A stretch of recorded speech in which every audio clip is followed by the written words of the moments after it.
প্রিয় দর্শক আসসালামু আলাইকুম। আমি জিনিয়া ঢাকা মিরপুর থেকে আবারও চলে আসলাম নতুন আরেকটি ভিডিও আপনাদের সঙ্গে শেয়ার করার জন্য। কাছে এবং দূরে দেশ বা বিদেশ যে যেখান থেকেই আমার এই ভিডিওটি দেখছেন, আশা করছি সকলেই অনেক অনেক ভালো আছেন। বরাবরের মতো আবারও চলে আসলাম সহজ একটি রেসিপি আপনাদের সঙ্গে শেয়ার করব বলে। আজকে কোনো রকম মাছ মাংস নয়, আজকে খুবই সুস্বাদু আর লোভনীয় রেসিপি আপনাদের সঙ্গে শেয়ার করছি। আর এই রকম রেসিপি হলে এক প্লেট ভাত অনায়াসে খেয়ে নেওয়া যায়।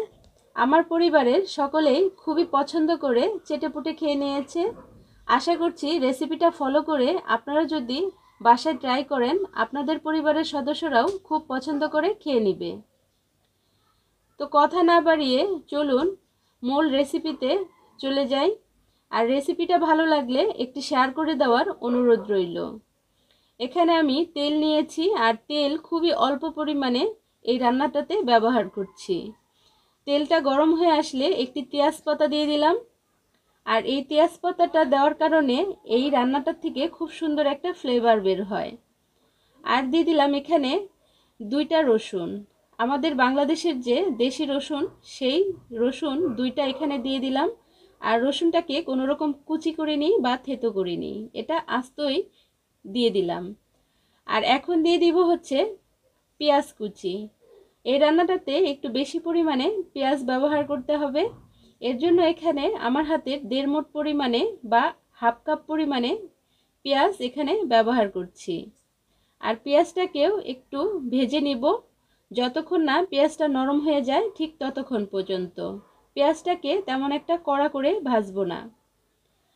এখন আমরা দিয়ে দিচ্ছি স্বাদ অনুযায়ী লবণ, আর দিয়ে দিচ্ছি 1 চামচ সরিষা বাটা, আর দিয়ে দিচ্ছি 1 চামচ আদা রসুনের পেস্ট।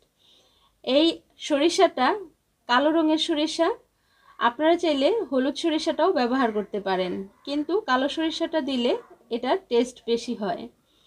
এখন খুব ভালো করে আদা রসুন আর সরিষাটা তেল পেঁয়াজের সঙ্গে ভেজে নিব, যতক্ষণ না আদা রসুনের থেকে একটা সুন্দর ফ্লেভার বের হয় ঠিক ততক্ষণ পর্যন্ত।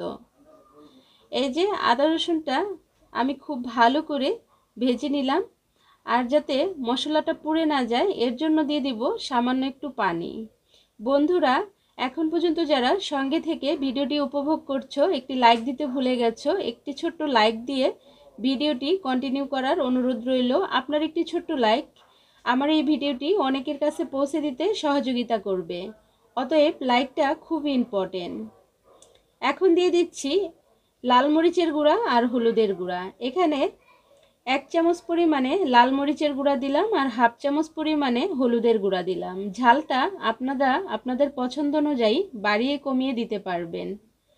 এখন মশলাটা খুব ভালো করে ভুনে নিব। আর মশলাটা যত ভালো ভুনা হবে তরকারির স্বাদ ও ঘ্রাণ তত বেশি আসবে। তো বন্ধুরা, এখানে আমার একটু ভিডিওটা স্কিপ হয়ে গেছে। সেটা হচ্ছে আমি যে রেসিপিটা করছি সেটা হচ্ছে ছুরি শুটকি। তো আমি ছুরি শুটকি কেটে একটু ভাপ দিয়ে নিয়েছি, সেটা স্কিপ হয়ে গেছে।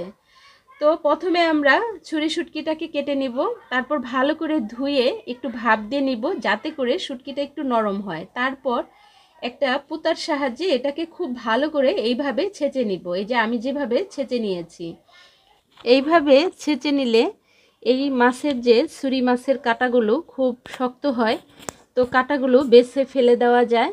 এতে করে বাচ্চা থেকে বড় বা বৃদ্ধ সবাই খুব সুন্দর করে খেয়ে নিতে পারে। তো আশা করছি আপনারাও এই সেমভাবে করে নেবেন। তো ছুরি শুটকিটা আমি এই পেঁয়াজ আর মশলার সঙ্গে প্রায় 7 থেকে 8 মিনিট ভেজে নিব। এই শুটকিটা মশলার সঙ্গে যত ভালো করে ভুনে নেওয়া হবে এই শুটকি থেকে তত সুন্দর একটা ফ্লেভার বের হবে। আর শুটকির ফ্লেভার যদি সুন্দর না হয় তাহলে কিন্তু খেতে ভালো লাগে না। আর এটা হচ্ছে ঝিঙ্গা। এই ঝিঙ্গাটা দিয়ে আপনারা এই ছুরি শুটকি বা লটে শুটকি বা যে কোনো শুটকি যদি রান্না করেন তাহলে খেতে অসাধারণ হয়। আর এই রেসিপিটা হচ্ছে আমার মেজো জায়ের। আমার মেজো জা খুব সুন্দর করে শুটকি রান্না করতে পারে। অনেক গুণ তার, অনেক কিছুই রান্না করতে জানে, কিন্তু শুটকিটা অনেক পছন্দ হয় রান্না করলে।